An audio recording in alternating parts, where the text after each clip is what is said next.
ይሄንን ናም ብሬድ መስራት ከጀመራችሁ የምን ዳቦ የምን ቂጣ ነው የምትሉት በቃ ሱስ ነው የሚያስይዛችሁ። እኔ በቀላሉ እንዴት እንደማዘጋጀው ላሳያችሁ።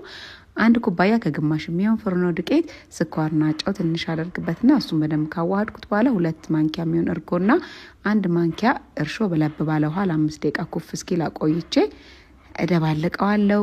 ለብ ያለ ውሃ እየጨመርን በደንብ አድርገን ለስለስ ያለ ሊጥ እስኪመጣልን ድረስ እሽት አድርጌ ዘይት ቀብቼ 15-20 ደቂቃ ውስጥ ቆንጆ ሆኖ ይቦካልናል። ከዛ እሱን ከፋፍለነው እንግዲህ እየዳመጥን ብትፈልጉ ቺዝ ውስጡ ብታደርጉ በጣም አሪፍ ነው የሚሆነው።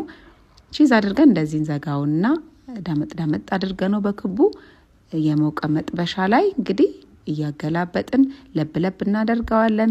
ከዛ የድንብላል ቅጠልና ነጭ ሽንኩርት አብረን ወቀጥ አድርገን ቀባ እናደርገዋለን ከላይ።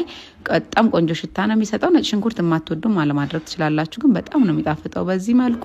ብቻ በማያባላችሁ ነገር የለም። ባለፈው ፖስት ባደረኩላችሁ በበዳር ቺክን ከፈልጋችሁ ከሩዝ ጋር ዝም ብላችሁ ቲማቲም ስልስም ሰርታችሁ ብቻውን ራሱ ብትበሉት እንዴት እንደሚጣፍጥ እናንተም እንግዲህ ሞክሩት።